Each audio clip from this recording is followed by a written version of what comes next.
Hey, I know you're super busy. I know you have a lot in your heart, a lot on your mind, a lot weighing on you.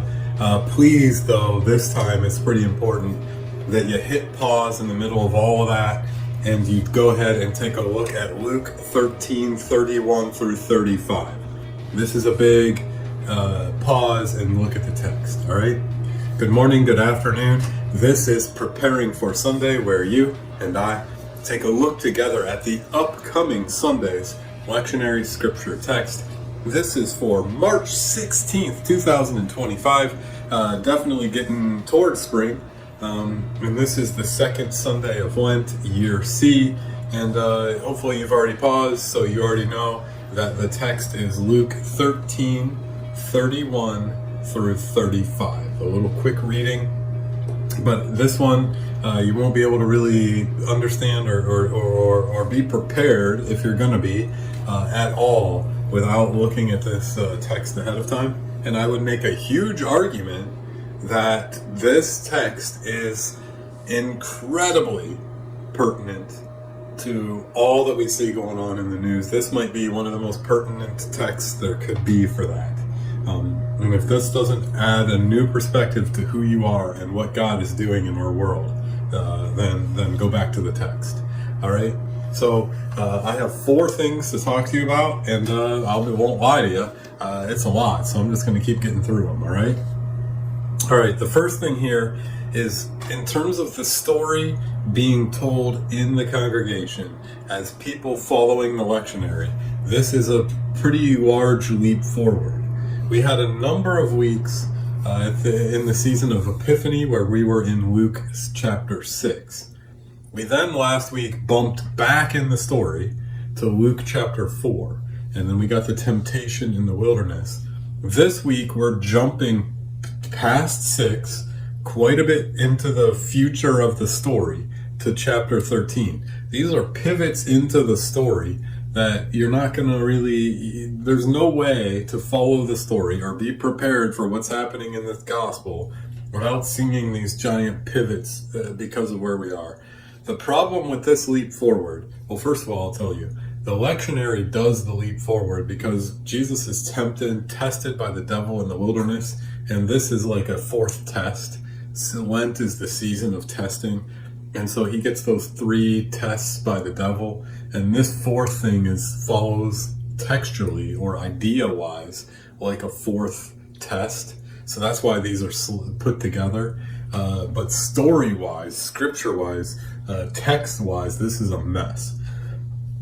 To jump from 4 last week to 13 this week is a problem because it makes you jump over chapter 9.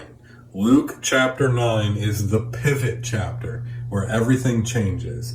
It changes in the synoptic gospels, which Luke is one of, when news gets to Jesus that John the Baptist has been killed. When Jesus hears that, his tone, his direction, his intent, his mission, everything about him changes when he hears that John the Baptist was put to death for what he was saying. That happens in Luke chapter 9. The big verse, the big pivot verse in Luke scholarship and Luke study is Luke 9:51. There's before that and there's after that. In Luke 9:51, the text says Jesus set his face to Jerusalem. If you've read the text, you know why that's big here. Huge pivot point. Gotta know that to understand this gospel in the least. And believe me, I think this is worth it because I think at the core of it, we get a huge God statement about our society where we live in 2025. And if you can hear it, if you can follow all this, you'll be able to hear a huge gospel statement of who God is that I think speaks to our world now more than maybe any other text we're going to hear. So I had to spend some time telling you where we are in the story. Anytime you jump from 4 to 13, that's a big jump. But now you've jumped over 9, which is this big pivot point. And the big verse there is 9. John the Baptist dies, and then also in 9, Jesus turns his face to Jerusalem. That's this literal movement of how God is going to be at work. It's a pivot point, and that's a big one here, all right? The second thing I want to talk to you about to give you background on this text to sort of prepare you for what you're about to hear is the dating of the Gospel of Luke. Dating, not like you're going to give him a call or hook up on Tinder and spend a night at the restaurant and go into a movie. Dating like the date when the Gospel of Luke was written. And now you and I are plunging far into the weeds of biblical scholarship, and you're like, oh my goodness, is this what I am making time for? Is this really what I want to do? Is this really even important? If you can stick with me, you're going to get a big statement about who God is and what God does, government, empire, nation-wise. But you got to stick through all this to get to it, all right? And so here we are, and in this second part that I'm going to talk to you about is the dating of the Gospel of Luke. There's 3 ways to break this down. Many biblical conservative, super conservative biblicists stick to the early date. This is a minority of people. Not a lot of people will agree with this. There's a small contingent of super conservative Bible scholars who stick with what's called the early date of Luke, and that would be pre-70. So that date, 70, is a big one. Luke 9:51 is a big deal. 70 AD is a big deal. That's when the temple was destroyed. The second temple was destroyed in Jerusalem. Big deal. Big context for this week's reading. Big information about the world that we live in if it's going to face any kind of apocalyptic end. And if you're really going to get into what this text is saying, and what it looks like for empires or nations to potentially have to think about falling, this is why we're in this. The early daters of the Gospel of Luke will say pre-70, and they mostly cite that there is no explicit statement in Luke that says the temple was destroyed. There's no text in any of the synoptics, really in John, or that literally says Titus, invaded Israel. There was a rebellion in Israel. Empire, the Roman Empire, invaded, and in 4 years into that war, there was the capture and the really graphic destruction, really blood flowed in the streets, destruction of the temple in Jerusalem. Early daters say that because Luke never actually says, hey, here's what happened, that it has to be dated before that. That one is a very slender minority view. The predominant view of the date of Luke is that it was written somewhere between 70 AD and 90 AD. That's a pretty big gap of time in terms of trying to date things, but you can tell that the big date there is 70, that it had to have been written after the destruction of the temple. Some of the content of Luke 13, 31 through 35 lends to that idea. This is where the large majority of biblical scholars fall, that it had to have been written here. There's some reasons for this. When Luke is compared sort of with the way the story goes, we can see that lots of sections are taken from Mark, which was the first gospel written, but we see that nothing is sort of taken or in conjunction with Matthew. Both Matthew and Luke seem to draw from Mark, but they don't seem to draw from each other, which means they were probably both being written around the same time and after Mark. And Mark is is the closest gospel we have on awareness of the temple being destroyed. That's the most graphic description of the temple, and it's in Mark, and Luke is probably being written after it, because Mark shows up in Luke and in Matthew, but they don't really talk about each other. So it can't be so early or so late that they don't, have some reason to say, well, here's some stuff I learned from Luke and or I learned from Matthew. Long, complicated thing, but there's some real academic things going on there. The destruction of Jerusalem is heavily implied in Luke, especially in this week's scripture reading. And again, that destruction is a big deal for the story of Jesus, it's a really big deal for who you are in the world you live in. If you really, that's the reason to spend time with this. This is better than CNN. This is better than Fox News. This is God's news station on what's going on in our world. All right. So the next thing here is that it can't be too late of a date. We have to be careful with the date because there's not a lot of what we would call Pauline theology. Lutherans are I think probably the most heavily Pauline church denomination there is. We're heavily, probably too heavily Pauline. There's not a lot of that, some of that stuff Paul writes about, and we know the dates of Paul's letters. Those are pretty firm. So we know that because a lot of that Pauline theology hasn't pervaded, that this has to be written sometime after the destruction of the temple, because it's pretty heavily implied, and that's a big deal for who we are as Christians, but it isn't so late that everybody's turned Pauline yet. So it's somewhere in this window. The late date is after 90, and after 90 we have an extra biblical book written by a man named Josephus, and it's called the Antiquities. And he wrote very heavily about the destruction of the temple, about Israel's war with Rome. He wrote he wrote a Rome-centric book about its history. So it's from the perspective of Rome. And the reason why that's important is because Luke doesn't seem to know that book exists or have any interaction with it in the way that he writes. And that book was written in 90 or so. We also know that what post 90 people will say is, well, nobody talks about Paul's death here, like in Acts. There's no real good story about that. So it's got to be so late behind Paul that everybody's kind of moved on. Long story short, I'm laying out my homework there, basically to say that what's important here is that the Gospel of Luke places the life of Jesus before the destruction of the temple, but the writing of the book after, which means the destruction of the temple is a huge pivot point. If Luke 9:51 is a pivot point in the story, the destruction of the temple is a pivot point for the whole world in which Jesus lived. And I'm going to contend here that we're in a pivot point for our history as Americans. And pivot points don't mean like here's 1 minute and it happens and then you're the next thing.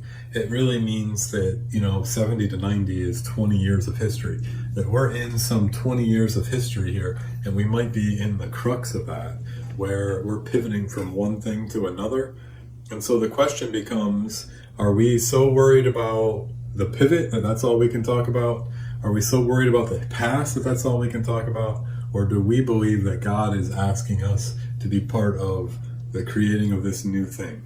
And I would say that's what Jesus was doing. Jesus purposefully gives his life at the pivot point, just a few years prior to the temple's destruction, in a really explosive Middle Eastern environment. There's a lot going on there historically, and I could make 100,000 of these videos and never cover it all. I'm covering it so fast here that it's like crazy. All I'm going to do is keep bringing this up. Pivot point in the book of Luke, pivot point in history, and it's the death of Jesus and the writing of Luke or all the Gospels as some sort of central place in this pivot of history. And so you have to know what's going on, and you have to be able to understand all that to hear and to be prepared for what's going on in this text. There's a reason why I asked you to read it, because I'm really just now getting back to all this, to the text itself. And so here's the third thing. The third thing is that the war between the people, especially the zealotry, the most sort of outspoken people of Israel and Rome, occurred from 66 to 70. Its conclusion involved the capture, conquering, and ultimate destruction of Jerusalem. And Josephus has a really colorful, that involved flinging dead, virus-ridden bodies into Jerusalem while it was being sieged so that everybody would get sick, and they did. And it involved mass killings and blood flowing in the street, and just really graphic things, which Josephus covers a lot. But that fall of Jerusalem is a big deal. And now finally I can get us to Luke 13:31 through 45. As long as you remember, in the story of Luke, we have that pivot in John the Baptist's death at chapter 9. And as long as you can remember that Jesus died, let's say 33. His resurrection happened historically a minute before 66 and then 70. And then the Gospels were written after that. The reason why Jesus died and there's a gap before they start writing down the story, the thing that made them start writing down the story was a lot to do with the big pivot that comes when Jerusalem is destroyed. And now, ready? Here we go. I'm racing because I'm trying to keep this listenable in terms of time, and it's making it unlistenable in terms of the amount of content that's coming. But we get to the fourth thing here, and that's the text, all right? And so the text is, Luke 13:31 through 35. And what you're going to get there in the first verse is Pharisees coming to Jesus and saying, "Get away from here, Herod intends to kill you." So this one I'm not going to spend a lot of time on, this point, but you can Google it. You need to know more about which Herod is which. There's different Herods in the story. The second temple is called Herod's temple, but it's not necessarily the one that was Herod when Jesus was born. So there was a changeover, and the second Herod keeps the first Herod's name, and so that's confusing. But the question you have to ask in 1331, lectionary wise, they're putting this together with the testing of the devil from the wilderness, because the lectionary sees this as a test of Jesus. Will he be derailed from his mission by this test of the Pharisees, just like the devil was trying to derail him last week with his test? That's why they're put together. You have to ask if this is a warning. Do these Pharisees that come to Jesus actually care if he listens? My guess is that it's more of a threat than it is a warning. And they do care. They do not want him into Jerusalem, because Jerusalem is at the cusp of this huge pivot and this huge rebellion, which actually does occur. And Jesus' life, death, resurrection is part of the story of this rebellion. And they don't want him coming because there's a lot going on politically, and it's a very tender moment in history. I would say that you're living in a very tender moment in history. You feel the feeling of what that looks like. It's important here in terms of our world to know that these moments are not new. They do not belong just to us. They belong to many, many different histories and many, many different times of people. And so because we've been through these before, how we act and how we understand what's going on is super important. Acting is vital. But acting like the gospel leads us to act is the most important thing we can do. And so this is the Pharisees coming to Jesus and threatening him, I think. I don't think they're warning him like, "Oh, we're worried about your well-being, and because we're worried about you, please don't." I think what they're saying is we want to win, and so we're going to threaten you. Don't make us kill you. So there's that. In verse 32, we get Jesus responding in this smirk kind of way. That is very important for who you are and who I am. Jesus is so confident in who God is that his response is not the way most of us respond to this tender moment right now. His response is incredibly playful, and it lacks taking itself too seriously. It understands the seriousness of the moment, but it does not take itself too seriously, which is a real big error that you and I and every social media user on any party can't seem to get to avoid at this point. he gives a parable. And with that parable, it's very playful. It lays out the facts.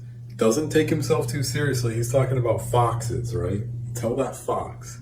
Now, for the sermon Sunday, I'm going to play around with the symbolism of this and the fox idea a lot.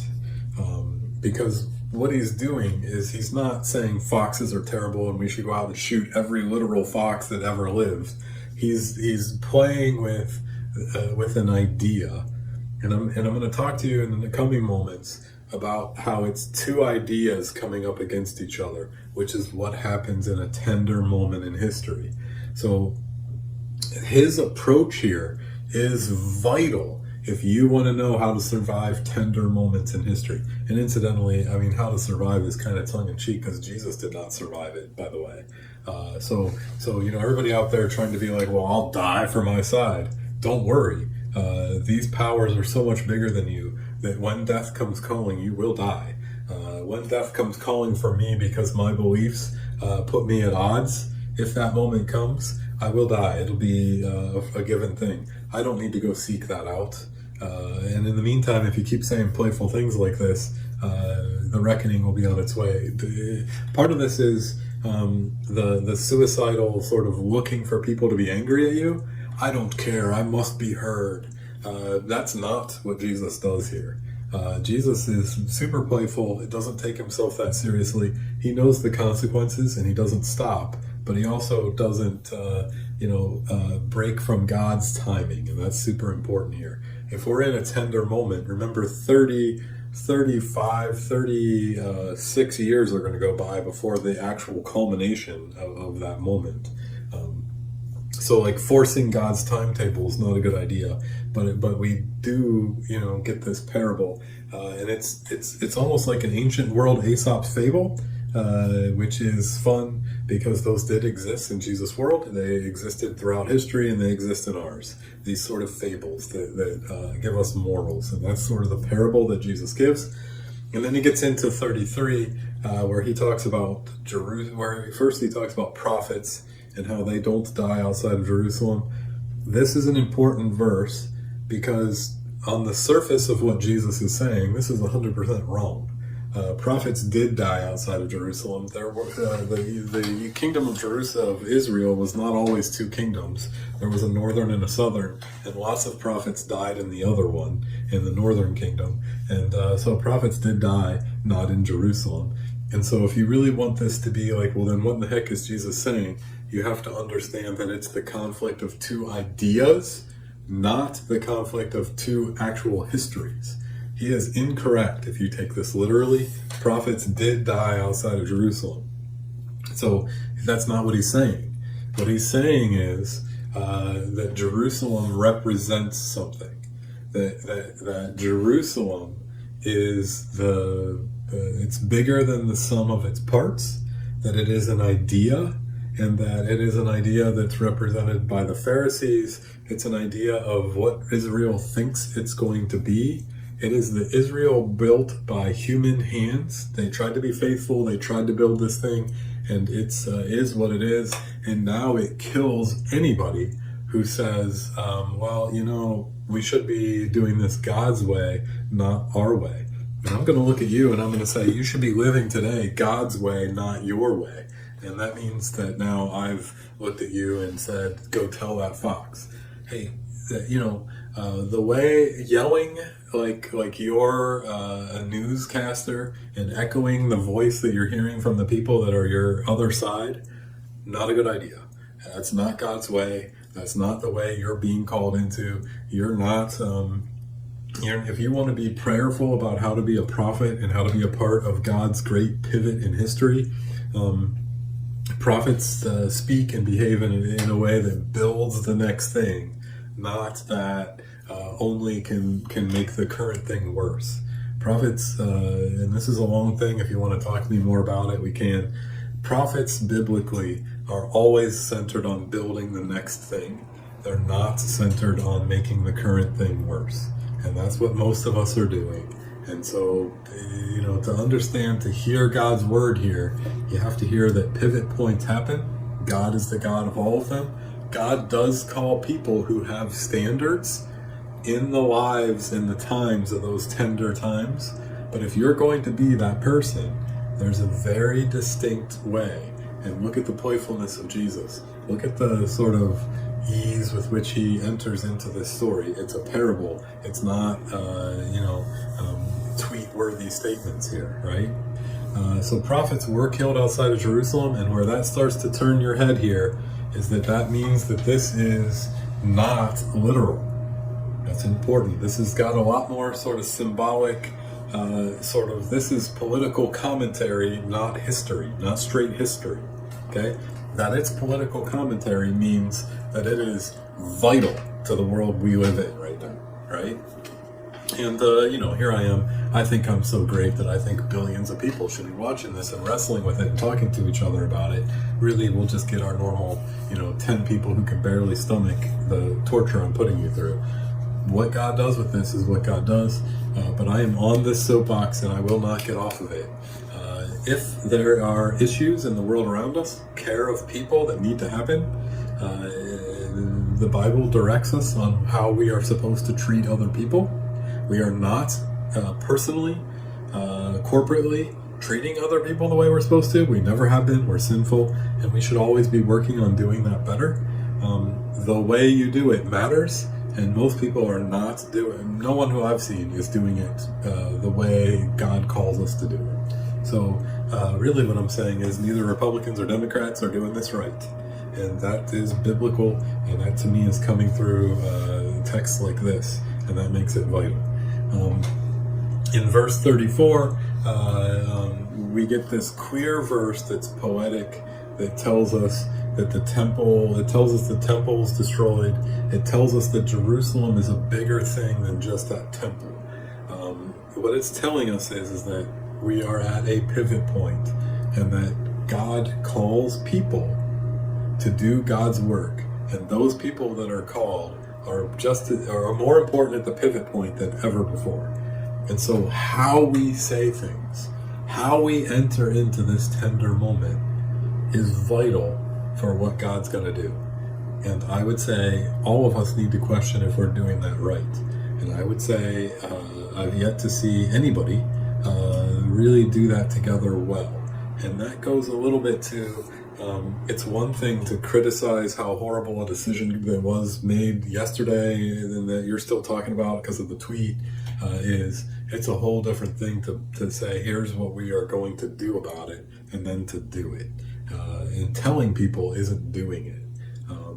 Doing it is doing it. So this way that Jesus gives a parable and then keeps on to Jerusalem, even though the warning is saying don't, he gives them a parable which makes them be like, okay, and then he does the opposite of what they're saying in a way that makes it commendable instead of like, if Jesus didn't do this, he's not God, he's another politician, and we don't need more of those. Instead, what we get is God. And so this direction, this attitude, this way of entering into it is the way God uses people in these big pivot points, these big tender pivot points. And Jesus lived in one, and maybe we do too. So what we're getting here is Jesus is this example. Jesus is laying out there a way of life. Listen, if we live in a tender period, our lives are not going to be easy, no matter what happens around us. If history is tender, if this is a tender moment in time, then no matter what we do, we're not going to be at ease. So let's stop pretending, hey, if I just say enough, everything will be fixed. Let's move away from that. And let's start talking about each, if we take up this calling, being who we're supposed to be to actually work on and then do the thing that fixes it. That's what I don't see. I don't see any uptick in care. I see an uptick in telling everybody they should care. And that's not the way Jesus enters into this. All right? I want to quickly here give you a quick background of something that happens at these tender moments in history.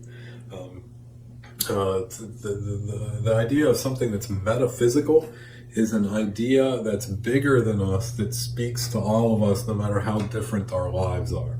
This metaphysical idea that, like, for example, here's what it means to be American, should speak to people in every 50 state, even though our lives are different in every state. The idea of a metaphysical nationality came to us in our American history during the Civil War. Prior to the Civil War, states were states and did what they did.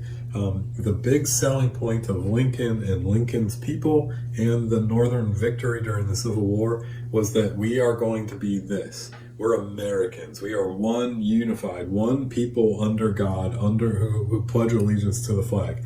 Prior to that, we were just as much colonial as we were national, and they were like 50-50. Afterwards, we became American. And that idea of this metaphysical thing is what Jesus is saying. Metaphysical Jerusalem, this poetic idea of what God looks like, is being countered by Jesus' new idea. That the temple fell when it did. Would it have fallen without Jesus and in the movement that he starts? Although his people were not necessarily rebellious or part of it, no, the world wouldn't have pivoted. He's building the post-temple new thing.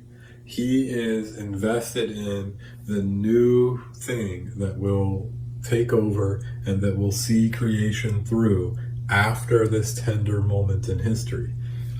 That's what Lincoln was doing with selling us on a metaphysical idea that's new and different.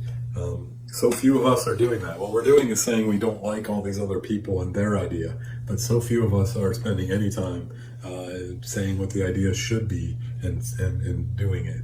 You know, we keep saying we don't get good candidates for things, and part of the reason why is because none of them have put the time into telling you what we should be doing and selling it.